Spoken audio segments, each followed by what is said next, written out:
I'm your host, Nick Zaniboni, and I'm with my co-host, Mr. Jason Beckner. Jason, how are you today, buddy? What's up, Nick? Back at it again.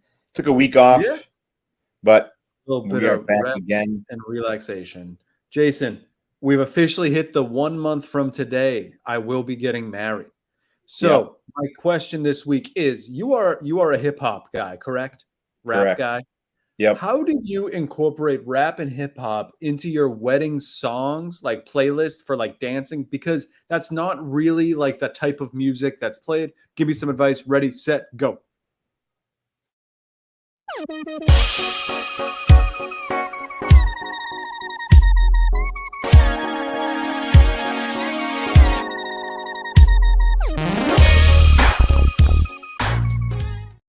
All right, Jason. I need something because I'm like a big like I need it and I need just Yeah, some ideas. I'm talking to the DJ tonight at 7:30, so yeah, we have 26 minutes. So give me a few seconds. Go. yeah. I get lucky. The guy that we have as our DJ, my good friend, his follow this if you can. This is like seven degrees Okay. of separation. My friend's brother works for a wedding company and they do like the DJing and the MC.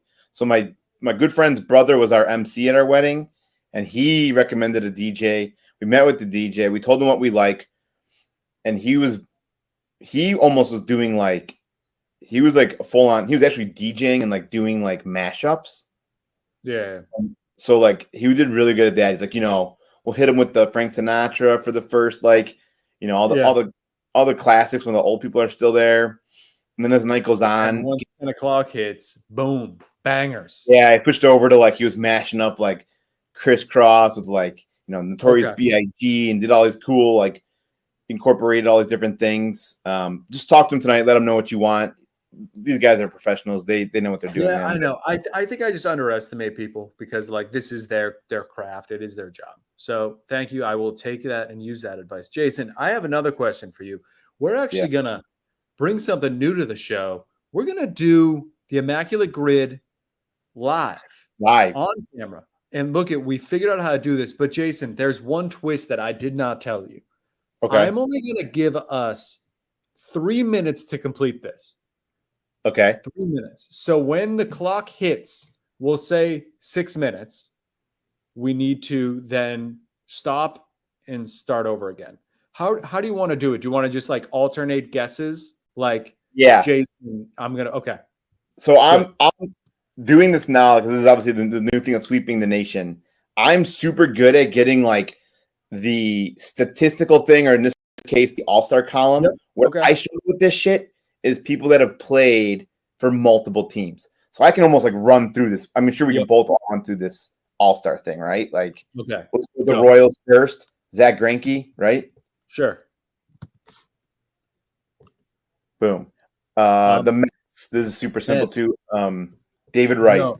No. Wait. No. That's too obvious. Come on. 14% is not obvious. All right. You're not All right. wrong. What about an Oakland guy? Give me an Oakland one in the middle. I'm gonna Okay. do the middle. Miami, Starling Marte. good one, good one. You talked to me about popular ones. This thing's gonna be like 50 something percent. Yeah, that's fine. Oh, it's only 14. That's actually not bad, Jason. Not bad, not bad. All right. In Um, Oakland, I mean, I can go, an easy one for All-Star would be like Ricky Henderson, maybe Dallas. yeah, I don't know, Dallas Braden, maybe. We gotta go fast. So let's just go Ricky Henderson. good. Imagine if he didn't make one. Well, it's only 10%. So we're on to Yeah. something here. Give me bottom left. Okay. Mets. Jake Marisnik. Ooh, I like that one. I was gonna say something simple like Verlander, but I like the That's gotta be rareness. sub 5. Let's go. Nice.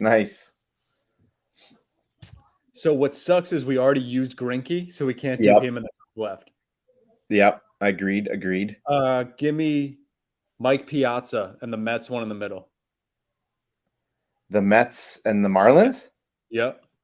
He played for the Marlins? Like, I don't know if he actually played, but yes. Oh, 14% of people agree with you. Man, same with Marte. We could have done Marte for like that one as well. But The A's is tough. Dude, they always throw in a team that I'm like, I don't fucking know. Like the Marlins, or We only have 50 seconds, so I mean, Depth Scout is just like throwing answers left and right, and I feel like we can't use his answers because that's not part of the game. When he comes on next time, he can be involved. But right now, hold on, let me think. Miami and Kansas City. Some of these like shit teams that I don't ever pay attention to, I never know the answers to. Oh, fucking Beltran. Top left. Good one. I always forget 19%? that he like played for the Royals. Yeah, way back. Oakland. I feel like Oakland and Houston should be a pretty simple one. I can't think of one. Played? We're going over 6 minutes, but that's fine because we only have 2 left. Who played? Well, I thought we were doing 6 minutes total. But no, yeah. A's. I have no. The Marlins and the Royals are probably 2 of my least watched baseball teams. I know. I'm trying to think. It's got to be like a closer, like a pitcher. Pitchers always throw me for a loop, man. I can never remember pitchers that were on multiple teams. Yeah, I can't think of anyone for the Royals and Marlins.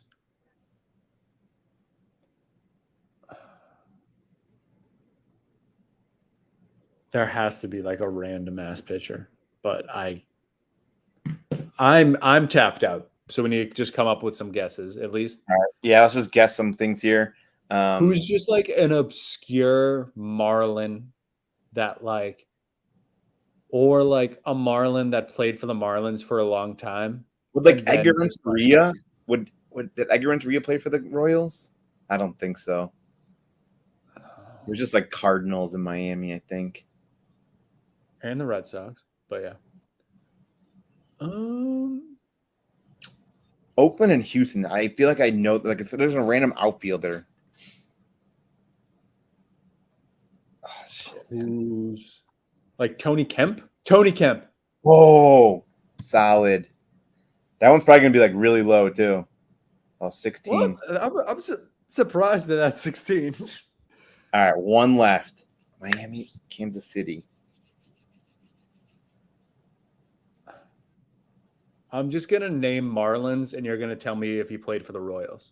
That's what I've been trying to do. Okay, go for it. Dontrell Willis. No. Second baseman. Who is their second baseman? What about Dan Uggla? Dan Uggla? Luis Castillo? Dan Uggla. Conine. Did Conine? I know. This is so easy. It's an easy one, but we'll take it. Oh, he fucking... Yeah, there we go. 145 is not bad. Why did we not think of that? I don't know. That one was so easy. Well, Soler was the most popular. We should have done Salvador Perez or somebody for that, and then use Zach Greinke for that. Look at 63%. Wow, we are way under.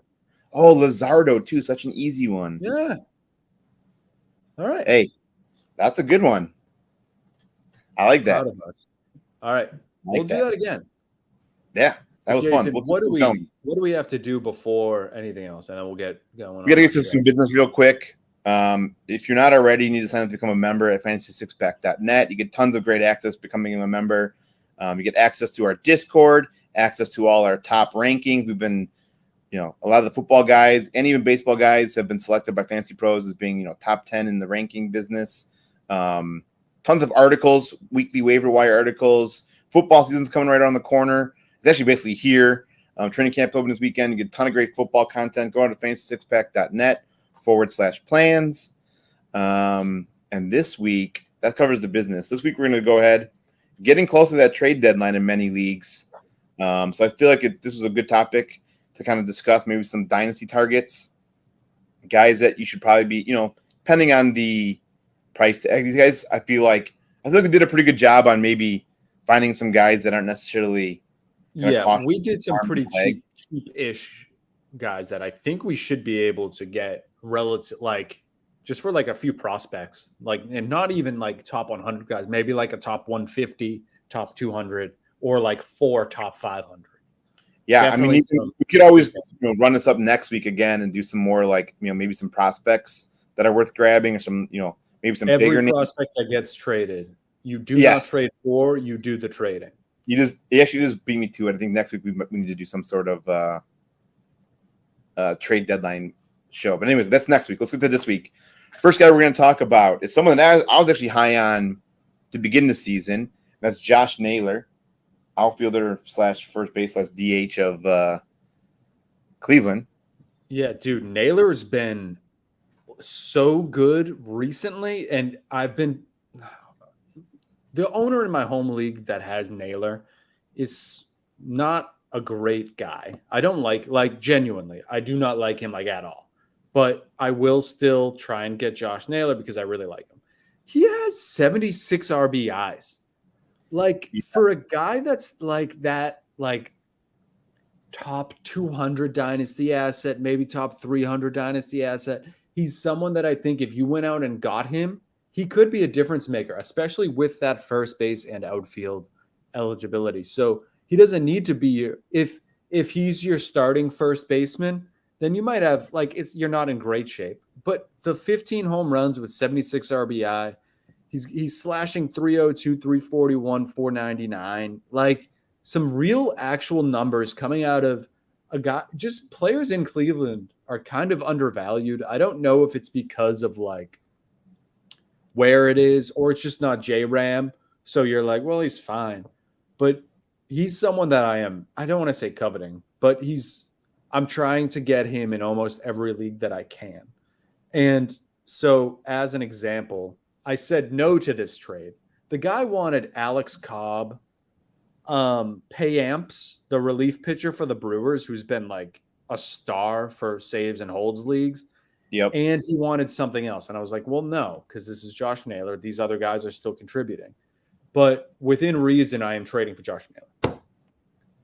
You said you don't want him as your starting first baseman. I actually do start him in one of my, I wouldn't call it shallow, but 14-team home league. Yeah. I had him last year, had him again. I kept him this year on a we have salaries. It's like a weird, it's not that weird, but one of those leagues where you like get increases for salaries. But yeah, I mean his RBI total right now is, believe it or not, it's top 5, and it's actually only 4 RBIs behind the league leader. So there's a legitimate chance that he could not only lead the league in RBIs, but he's obviously going to have over 100 RBIs this season. The power is there, not quite as much as you'd like, but I mean, was he on pace for like 25 home runs, 100 RBIs?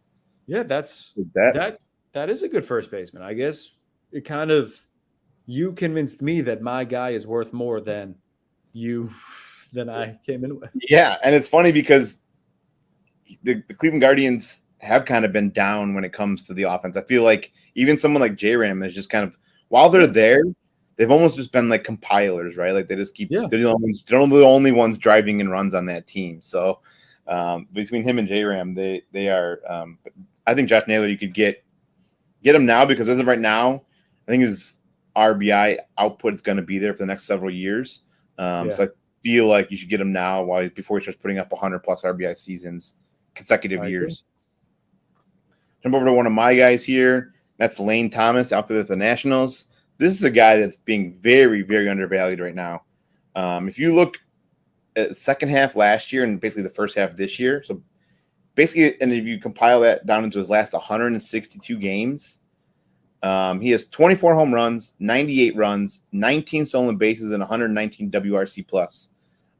He's currently ranked the 8th overall outfielder, according to statisticals, according to Fantasy Pros. Top 10 outfielder right now. No one's even talking about this guy, really. Since getting out of that log jam in St. Louis, that outfield, he's just been a completely different player since getting to Washington. He's increased his barrel rate. For the Cardinals outfielder, if you're a real MLB team. Yeah, seriously. Tyler O'Neill is just waiting to break out on somebody else's team. But I mean, since going to Washington, he's increased his barrel rate. Right now, he's got a career high OPS of 830, which is top 30 amongst all qualified hitters and top 15 amongst outfielders. His OPS right now is better than guys like Randy Arozarena, Julio Rodriguez, Kyle Schwarber. Again, this is on a lowly Washington Nationals offense. Can you imagine if he was like surrounded by decent players? This guy would be. I mean, he already is a top 10 outfielder. He'd be maybe even a top 5. The power and the speed has been, like Legit. I said, the last 62 games, almost basically flirting with the 2020 players. So I think you can get. I think actually, to be honest, the only person that has value on Lane Thomas right now is the Lane Thomas owner. So if somehow you can persuade the Lane Thomas owner that he doesn't have much value, which may be hard because I feel like as a Lane Thomas owner, I'm the only one in my league that sees his value. So I'm sending a trade for him right now in a league. Tanner Houck for Lane Thomas. Try it. And Blake Sabol, because he's good, but not. I don't know. I don't need him. So we'll see. It has been sent. So we'll see. All right, let's get into one of the next guys. What we got next? Michael Lorenzen. What's very funny is, Jason, before we got on, you said he's still on the Reds. No, he's on the Detroit Tigers. And he might – I know it was kind of like a meme that he made the All-Star team. But he's been very good, and he's most likely going to get traded. So he's someone that is going to get traded, probably to a contender. Like you might see the Dodgers go after, maybe like the Red Sox, to really get that end of the rotation guy. But he's got a sub 350 ERA. He's 5-6. He's got a 1.9 WAR. I wish I knew what that meant, but he's somebody that I'm genuinely enjoying. He pitched how many games? He's gone 7 innings. Like his last start was 7, then 6 2/3. Then it was 0.2 innings. But we don't have to worry about that because that was the All-Star game, Jason. So that does not matter.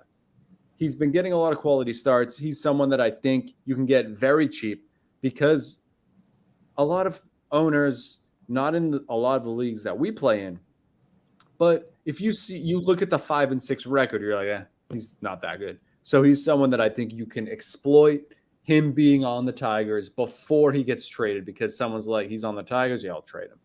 But if he gets traded maybe back to the Reds or back to a contending team, you could get that value doubled. Yeah, I mean, he's really cut down on the walks this year, which has been huge. Again, somebody like you said, he's just onto the Tigers. No one's really paying attention to him. The strikeout numbers aren't quite as impressive, but, I mean, you're still going to get quality starts, which most leagues nowadays, especially in Dynasty, are quality start leagues. That's a huge bump in that. Cuts down on the walks, giving up less home runs. I think Lorenzen, like you said, especially if he gets traded to a contender, even if you're in a win league, those wins are going to go up this year, and then he'll sign up somewhere in next year as a free agent. So yeah, we'll see. I think it's a great call because pitching right now on the open market in trade leagues is going to be at a commodity. It's like a high value target right now because pitching has just been in such dire need this year. Ridiculous. Get someone like Lorenzen perhaps the cost of some of these other guys that you probably could, you could always trade for pitching, but people are going to want a huge premium in return. Lorenzen, you could probably get on the cheap for sure. All right. From him, we will go over to one of my guys. That's Mickey Moniak on the Los Angeles Angels now. And believe it or not, he's actually living up to his number one overall pick from 2016. Only took him 6 years of, dwindling down in the minors. Had a little bit of a cup of coffee with the Phillies, never really amounted to anything. But I guess it's another one of those kind of like Lane Thomas where it's like new, change of scenery has kind of done him really well. Yeah. He's got a 14-game hitting streak. Really, since taking over from Mike Trout, he's really come into his own here. I don't know if that's like some sort of symbolic thing going on right now, right? You just take over the position of Mike Trout, you become Mike Trout. But I say that jokingly. But he's got a 14-game hitting streak. He's got a really good speed profile. Got a good hit tool. He's increased his hard hit rates back up to almost 40%. I know it's a small sample, but he's slugging .615 right now on the season. His X slug is right in line with that, just slightly lower. Still over 500. His X slug is over 500, which is more than generous enough for any of your slugging guys. But, again, small sample, 182 plate appearances. All those 182, of all hitters that have had 180 plate appearances, his .615 slugging percentage is ranked 4th behind only Judge, Ohtani, and Corey Seager. Jesus. That's ridiculous. So even if you were just to throw like a little something at somebody and use them for just this year, he's going to be in the lineup. I think even when Trout comes back, he's just been too good. They're going to find a spot for him. They got guys that they can move around in that lineup. I think he'll still continue to get at-bats. The only way he's not going to get bats is if he starts to falter, and I just don't see that happening. I feel like he's finally kind of coming into his own here. The pedigree was there, right? Number 1 overall pick. I think even though, I don't know if you remember, but in that 2016 pick, everyone when the Phillies took him, they're like, "Who the is Mickey Moniak?" Like, and I guess the Phillies saw something from him because he's starting to live up to that hype now. So get him now while you can. He could provide. He's close to the time where you can't, I think, because the owners are going to be like, "Well, he's this good," blah blah blah. Yeah, there was a few guys that I wanted to include in this list, and I'm like, the value on some of these guys has probably jumped pretty high. As that, I don't want to, it's easy to throw out guys. It's like, throw 3 of your best guys at, this one guy, and you might be able to get him. So target Ellie De La Cruz. He's good. Yeah. Which I will say, he's kind of faltering here. Been striking out a lot lately. But that's who he is. That's the issue. Yeah. Is like he comes out hot, and then the media gets behind him. But like he is what he is. He's not going to win a batting title, Jason. Like he's going to hit 480 foot bombs and steal 30 bases. Yeah, which is still good. You can still be good. Yeah, and absolutely. not hit 300. Well, I like this topic. If time allows, I think we'll just coincide with that next week's trade deadline. Yeah, that is a trade deadline, right? Is it the same night? No, I think it's Monday or Tuesday. Ahmad Rosario just got traded. Whoa. Breaking news on the on-deck circle? To the Dodgers. Wow, so Cleveland's selling, which makes sense. Do not know what they got back. Wow. Yeah. Hey, yeah. I'm here for something. Goes from where do you go from the Mets, right? The Mets to the Mets to the Indians, Guardians, whatever. Dodgers. Yep. This is perfect for Immaculate Grid. We've come full circle. And let's not forget, next week we're going to kick off the Immaculate Grid. We should see if we can get it faster next time. Either faster or more rare. One of the two or both. Okay. Yeah. We were at 4 minutes or something like that today? That's pretty good, I think. That's faster than it usually takes me. I usually just try to I just rip through it. I think sitting there dwelling on it for 30 minutes I don't got time for that, man. I rip off. I wish you could get a couple wrong guesses. I agree, but then it's not immaculate. Like 3 strikes. Real quick before we get out of here, one of the things that's been tripping me up so much with Toronto, with the Immaculate Grid is Toronto and Montreal. Well, not that, but just every time I go to do statistical things, I'm like, I use Vlad Guerrero Sr. And I'm coming to find out that he was not very statistically inclined for Toronto. He just was not. I didn't know he played for Toronto.